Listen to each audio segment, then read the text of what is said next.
Hey guys, welcome back to the channel. So glad you're here. We appreciate you and wanted to say thank you for the support. Today is a very special day and I wanted to share it with the subscribers here. And if this is not of interest to you, just move on. Really, just move on. So today is the 6th anniversary to the day of my cancer surgery. And so I had the #1 killer of men, which is prostate cancer. Had it removed. Everything's great. However, what I really wanted to share with you is to get your opinion and your feedback and to tell you how cancer changed me. And I want to say I took it for the best. However, cancer is such a screwed up thing that, I mean, it seems to have touched all of our lives. So it's cancer and the expats and being grateful. That's really what the topic is today. So 6 years ago to the day, let's just say back up 4 or 5 months before the surgery, I started not to feel good. I started to get up, all the time at the night and go to the bathroom. I was starting to have some weird pain. And I'm also at the same time doing martial arts. And so I kind of posted some of the stuff. It's like, oh, okay, well, the reason I have blood in my pee is because I took a blow or something, something like that, which of course is not a good excuse or a stupid thing. It's a stupid thing to say. So the challenge is that I was starting not to feel good. The cancer was creeping in and I was getting ready for my black belt test. And my instructor really pushed me. He said that you have been a Shodan Ho, which is right below the black belt in Taekwondo. You have been that for years and years and years. You have to get your black belt test. You've been here too long. And I'd been going there for maybe 10, 12 years, off and on, mostly on. And I told him, I'm like, Hanchi, I am here for the learning, for the experience. He's like, no, that's great, but you've been here too long. Take your black belt test. I said, okay.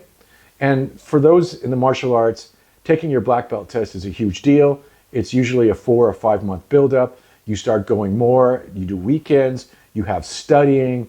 It's really one of the most, I'm so proud of the fact that I did it and lived. However, as I started to get closer and closer to the black belt test, I started to feel worse and worse. And I went to my instructor, I went to my teacher, who is my mentor. He's been a lifelong friend for 15 years. I went to him and I said, Hanchi, I don't feel good. And he reminded me, he's like, Rick, you never feel good for testing.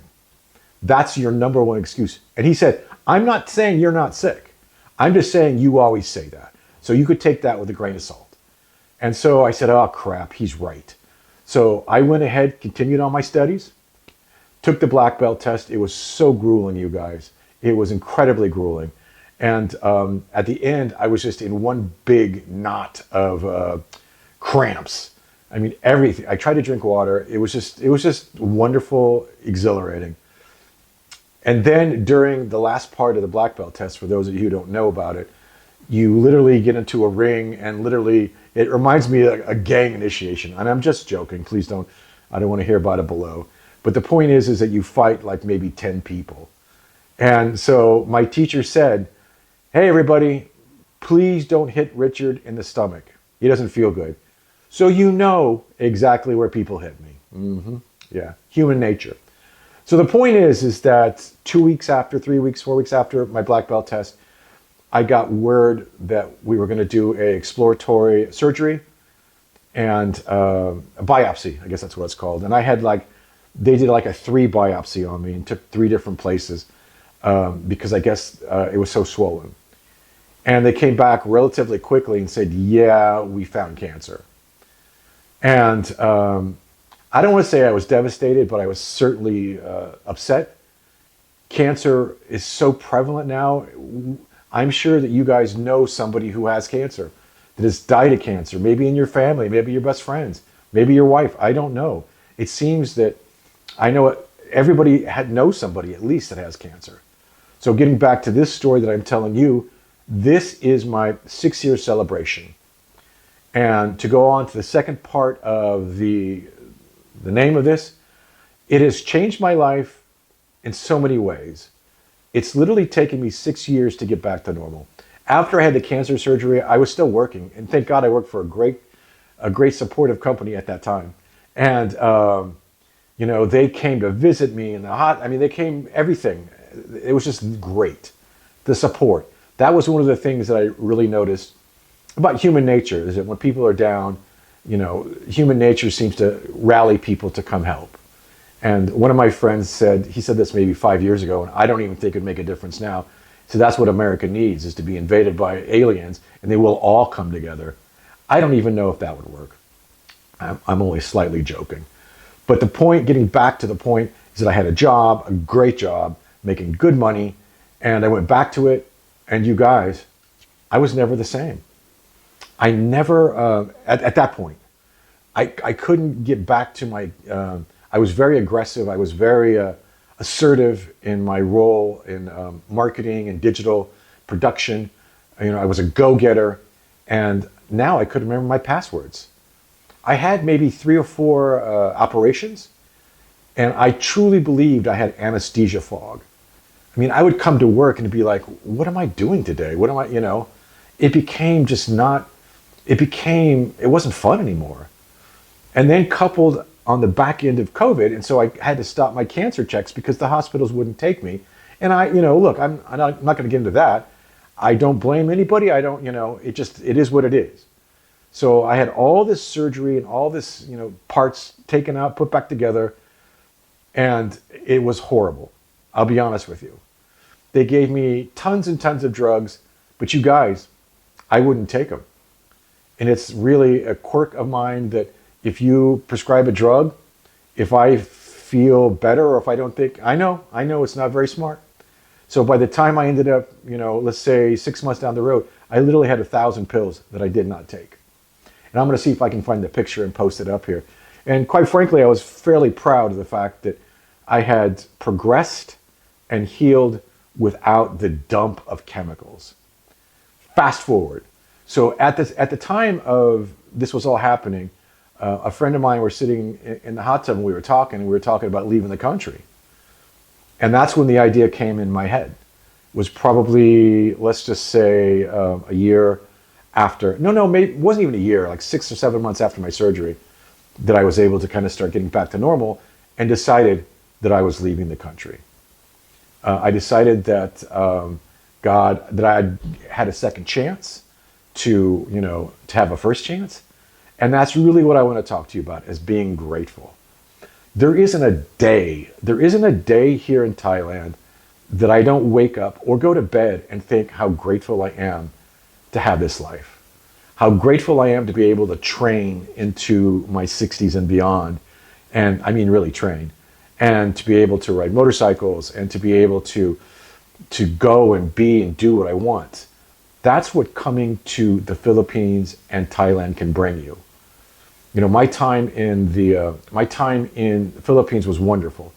It was really eye-opening. It was really life-changing. I was grateful for the chance. While I was living in the Philippines, I met a teacher, a retired teacher who lived around the corner from Steve and I and the group. She would sit on her porch and at her daughter's house and just watch the world go by, which I thought was kind of sad, but it's what she wanted to do, I think. And her and I started talking, became friends, and I told her what I was doing coming to Thailand. And she goes, "Oh, you're so lucky. You're so blessed. You should be so grateful." And until she said that, I hadn't really thought about it and the way that she had. And she's right. We meet so many expats, Steve more than me. So how it affects your life to be grateful, I live in an attitude of gratitude. Every day I'm grateful for this day. Sometimes I don't sleep very well, sometimes I have stuffy nose, sometimes people park close to me, blah, blah, blah, blah, blah. We're still here. And that's what kind of throws me off about YouTube and about the comment section and about Facebook.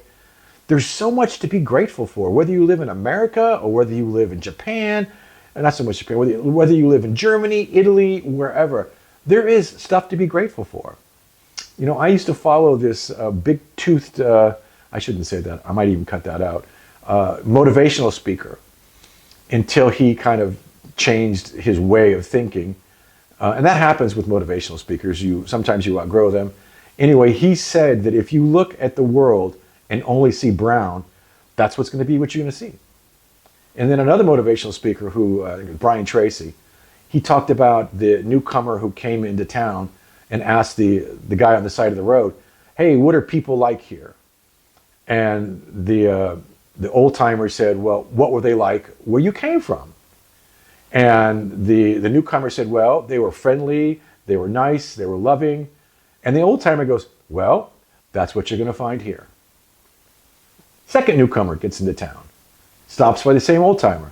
"Hey, old timer, what's it like living here?" "Well, what's it like living where you're at?" Because, "Oh, the people were shifty, and I didn't like them, and you couldn't trust them, and they were all scammers."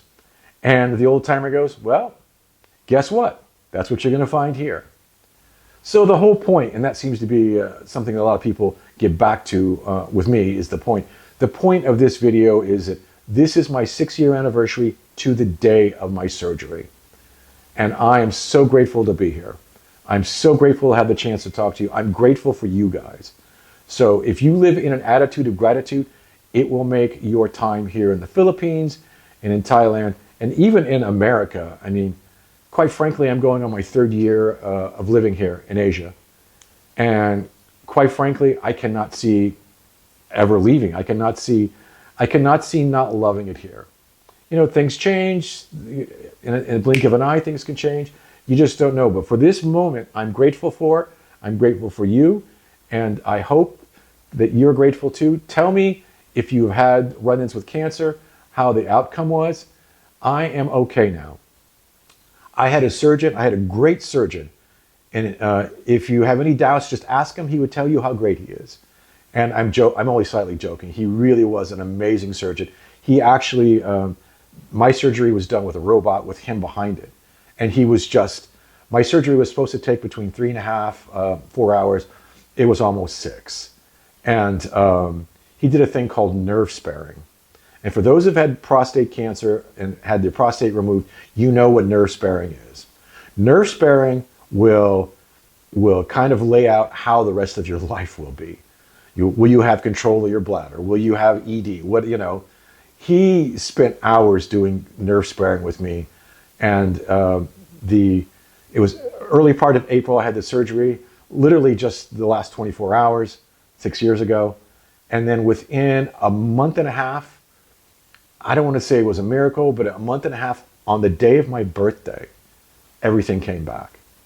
And I was so grateful.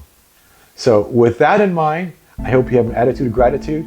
And again, thanks a lot. Appreciate it. Talk to you later.